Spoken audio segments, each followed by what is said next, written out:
বাবা ছিলেন বিধায়ক, মেয়ে মন্ত্রী হলেন। বলাগড়ের বিজেপি বিধায়ক সুমনা সরকার রাষ্ট্রমন্ত্রী হিসেবে শপথ নিলেন। বাবার অসম্পূর্ণ কাজ সম্পূর্ণ করতে চান। আজ বাবা মা বেঁচে থাকলে খুশি হতেন, তবে দায়িত্ব অনেক বাড়ল বলে জানিয়েছেন সুমনা। হুগলির বলাগড় বিধানসভা থেকে বিজেপি প্রার্থী হয়েছিলেন সুমনা সরকার। প্রতিদ্বন্দ্বী হুগলি জেলা পরিষদের সভাধিপতি রঞ্জন ধারাকে 43,000 ভোটে হারিয়ে বিধায়ক নির্বাচিত হন। রাজ্যের প্রতিমন্ত্রীর দায়িত্ব পেলেন সুমনা সরকার।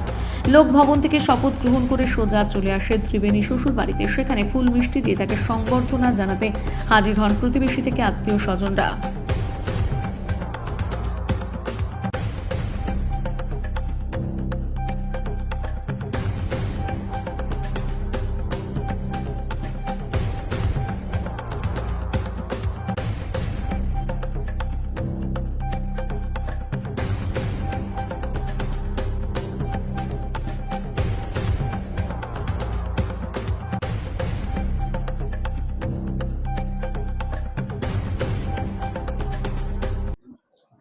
কেমন অভিজ্ঞতা, কেমন এক্সপ্রেশন, কি বলবেন? অভিজ্ঞতা তো ভীষণই ভালো লাগছে। প্রথম কথা, আমি ভাবিনি যে মন্ত্রিত্ব পাবো।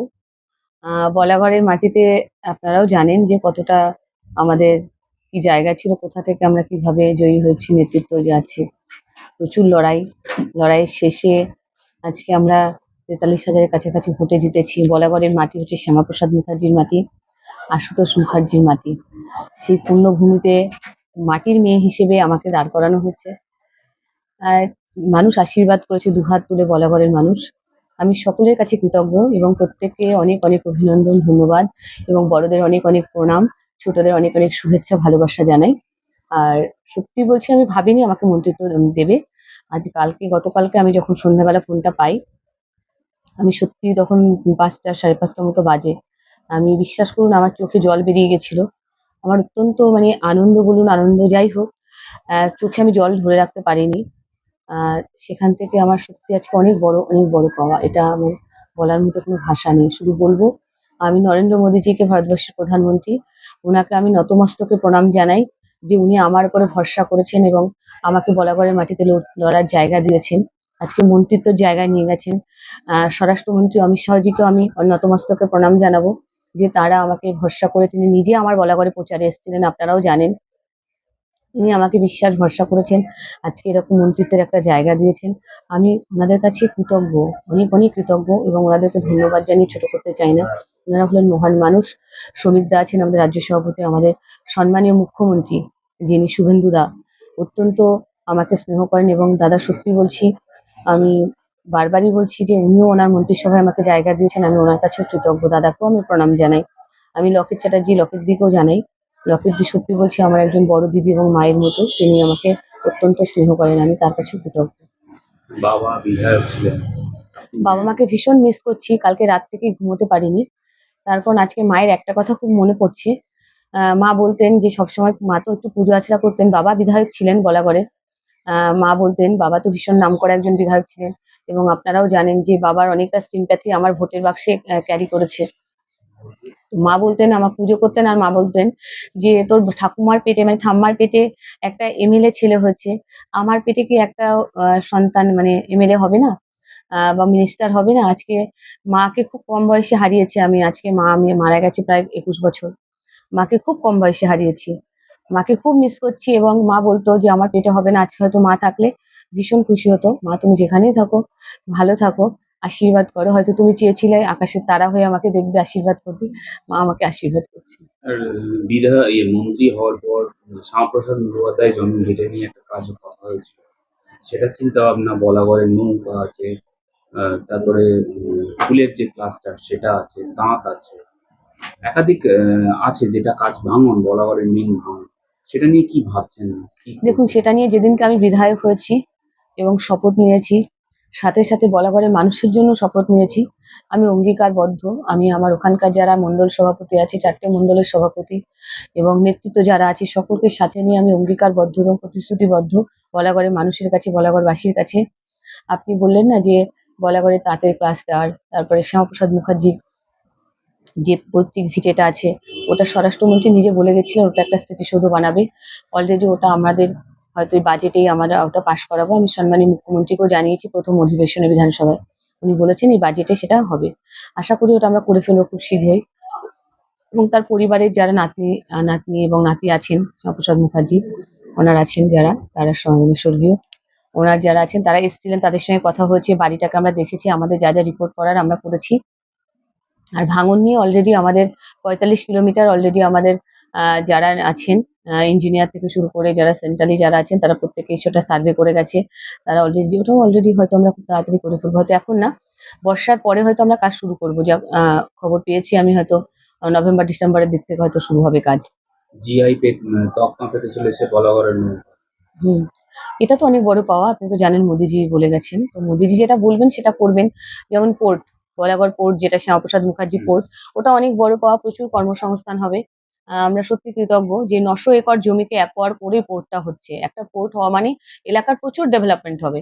ব্রিজ থেকে শুরু করে, রাস্তা থেকে শুরু করে এলাকার প্রচুর ডেভেলপমেন্ট, কর্মসংস্থানের জায়গা, বিজনেসের জায়গা। আমরা সত্যি কৃতজ্ঞ বলাগড়বাসী হিসেবে। আর এটুকু বলতে পারি যে আমরা চেষ্টা করব যত তাড়াতাড়ি সম্ভব দ্রুততার সঙ্গে কাজগুলো করা যায়। যেমন পানীয় জলের সমস্যা আছে, যেটা বিগত সরকার করেনি। সেন্ট্রাল গভর্নমেন্ট টাকা দিয়েছে, টাকাটা কিভাবে খরচ করেছে জানি না। কাজটা পেন্ডিং আছে।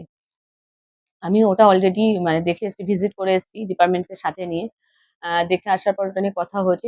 সম্মানীয় মুখ্যমন্ত্রীকেও জানানো হয়েছে। আমরা হয়তো ওটা খুব শীঘ্রই শেষ কমপ্লিট করব। মানুষের বাড়ি, বাড়ি জল পৌঁছে দেবো ওটা।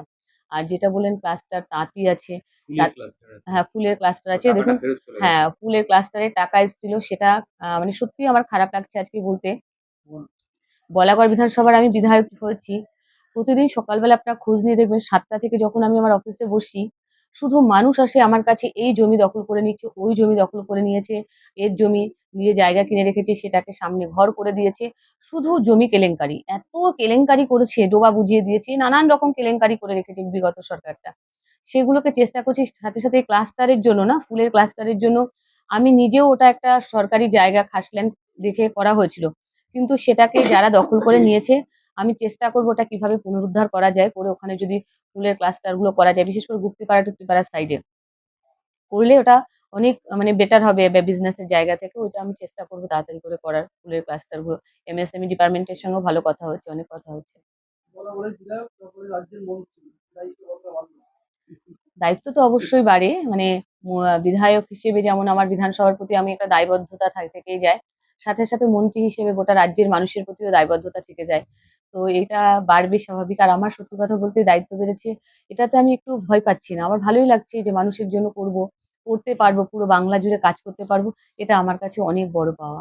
বাবা বিধায়ক ছিলেন, ওনার বরাবরের প্রতি অনেক কাজ করে গেছে, অবদান রয়েছে। তার অসম্পূর্ণ কাজগুলো কি?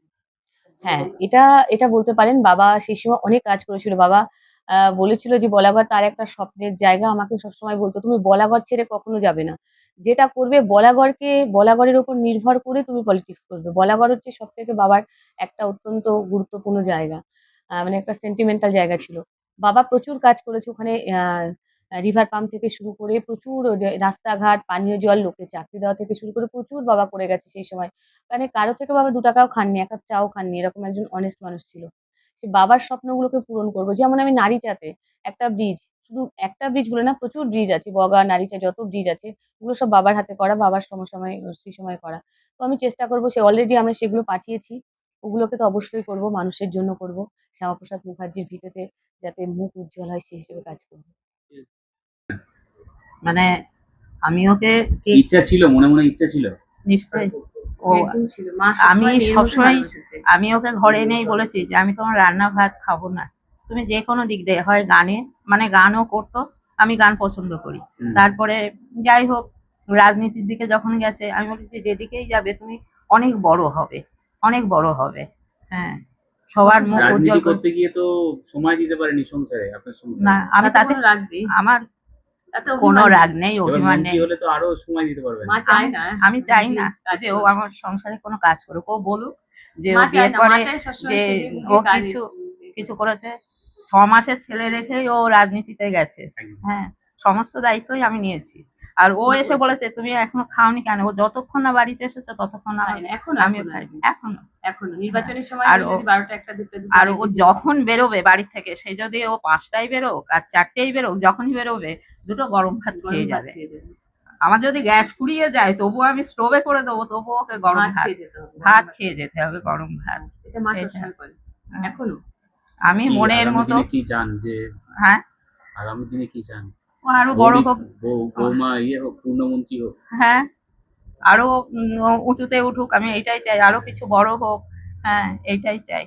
আর সবার ভালোবাসা ও মানে যাতে কন্ট্রোল করতে পারে, মানে নিতে পারে। সবাই তো ভালোবাসবে, সবাই ভালোবাসছে, সেই ভালোবাসাটা যাতে ও ধরে রাখতে পারে, সেই আশীর্বাদটা আমার সবসময় আছে। আর ও অনেক বড় হোক, আমি এটা দেখতে চাই।